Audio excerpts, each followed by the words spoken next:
Soupçonné d'avoir assassiné sa femme et ses 4 enfants chez lui à Nantes en avril 2011, puis de les avoir enterrés sous la terrasse de la maison, Xavier Dupont de Ligonnès a disparu depuis 13 ans.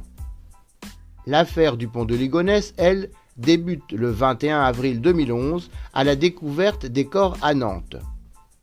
Cependant, l'affaire Dupont de Ligonnès, c'est d'abord un faisceau d'opportunités dont voici la liste. L'arrivée d'une arme au sein du foyer familial sans achat à effectuer par héritage. Une maison située entre 2 autres possédant chacune une avancée, c'est-à-dire sans vis-à-vis permettant de voir la terrasse des locataires depuis les étages des voisins.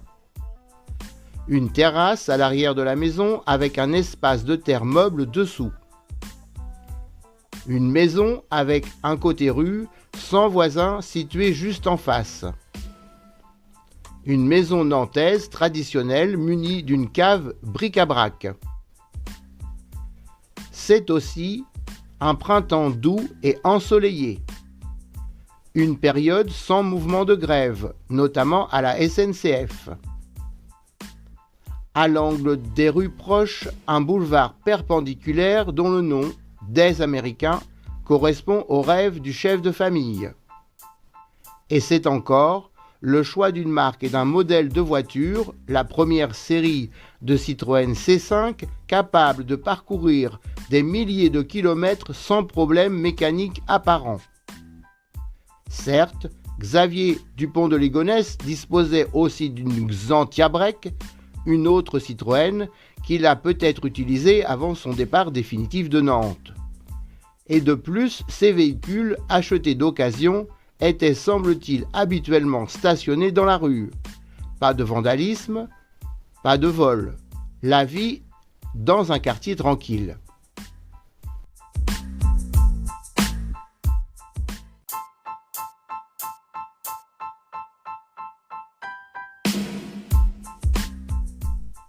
La théorie en 5 clés sur la fuite de Xavier Dupont de Ligonnès est la seule qui rassemble toutes les pièces connues du puzzle, les questions troublantes et les hypothèses. En plusieurs moments, elle montre un parcours cohérent pour Xavier Dupont de Ligonnès depuis son départ mystérieux d'un hôtel économique du sud de la France le 15 avril 2011. Les 5 clés présentées dans cette théorie sont, en premier, l'affaire John List, le cas John List. Cet élément, vous le retrouvez bien entendu dans de nombreux documentaires ou podcasts. Ici, l'affaire John List est citée parce qu'elle est liée de façon inattendue. La seconde clé est la planification du parcours de Xavier Dupont de Ligonnès depuis son départ de Nantes et ses déplacements dans le sud, notamment sur ou près de la route nationale 7. La journée du 15 avril et la disparition temporaire est la troisième clé. La réapparition le mardi 26 avril à un moment qui fait sens au regard des vacances scolaires est la quatrième clé. La route 66 que Xavier Dupont de Ligonnès avait partiellement parcourue dans le passé et qui a une haute valeur symbolique est la cinquième clé. Dans les premiers jours d'avril 2011, Xavier Dupont de Ligonnès part de Nantes, définitivement. Sa fuite a été anticipée et pourtant, à proprement parler, elle n'en est pas une. C'est qu'il y a une ambiguïté liée au besoin d'argent.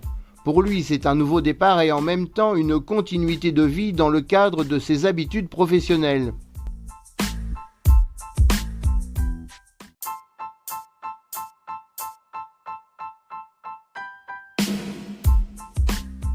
Dans les derniers mois précédant le drame, Xavier Dupont de Ligonnès travaillait comme enquêteur qualité ou client mystère, peu rémunéré, pour une société spécialisée.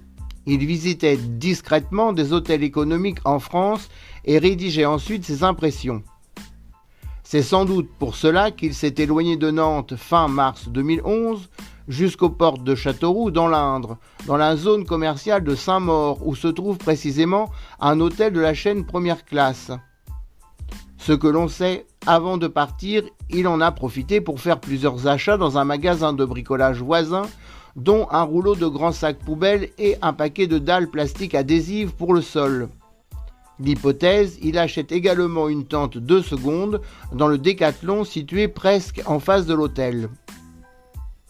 Ce qui semble être un voyage erratique à travers le pays après son départ définitif de Nantes est d'abord le moyen pour lui, en accomplissant sa mission, de récupérer de l'argent plus tard par virement sur le compte bancaire qui lui est attaché. La fuite de Xavier Dupont de Ligonnès présente l'ambiguïté d'être à la fois un voyage professionnel et l'expression d'une nouvelle liberté. C'est pourquoi le terme adapté est escapade, de escapar, s'échapper. À ce stade, la clé de l'escapade est d'abord la route nationale 7, qui était autrefois l'axe principal vers le sud de la France. Et c'est une véritable escapade touristique qu'il réalise le 13 avril. Il fait un grand périple jusqu'à Mandelieu-la-Napoule avant de revenir par la côte à la Seine-sur-Mer. Ensuite, l'hypothèse que Xavier Dupont de Ligonnès, qui reste présumé innocent du drame de Nantes, est parti pour les États-Unis, est au cœur de l'escapade. Là encore, vous la retrouvez citée dans des documentaires ou podcasts. Ici, elle a été étudiée. Il est utile de préciser que la théorie choisie pour l'envol est une option qui veut coller au plus près du plausible. Il y en a d'autres, parce que l'aéroport de Nice ou celui de Madrid ne sont pas sans intérêt. Aucune option n'est meilleure qu'une autre, sauf que toutes font nécessairement appel à une nouvelle identité, voire à deux nouvelles identités, une française et une américaine. Sur la base des nombreux voyages que Xavier Dupont de Ligonnès a déjà effectués aux États-Unis, et ce sur une longue période. Sur la base des nombreux contacts qu'il a eus là-bas, élément précisé par le parrain d'un de ses fils dans les premières années qui ont suivi la tragédie et confirmé par la suite. Sur la base de l'obligation pour ces voyages passés d'avoir un passeport, et du fait que chaque membre de la famille devait en avoir un, associé au nécessaire renouvellement de ces documents à date de validité limitée, et sur la base du fait qu'il a donné un nom d'emprunt dès la première réservation à un hôtel, lorsqu'il n'était pas utile pour lui de cacher son identité. La présence de la C5 sur un parking isolé à côté du Pontet à Védène, dont le propriétaire est vu en train de converser avec le conducteur d'une voiture Mercedes immatriculée en Espagne, a-t-elle un lien avec le numéro de téléphone griffonné sur le réfrigérateur à Nantes, d'un nommé D situé en Espagne? Le gros roman, porté ostensiblement par Xavier Dupont de Ligonnès, n'aurait-il pas été évidé pour dissimuler des documents? Malgré cela, on peut penser que ces faux papiers n'étaient pas forcément récents. Quoi qu'il en soit, l'homme a bel et bien disparu.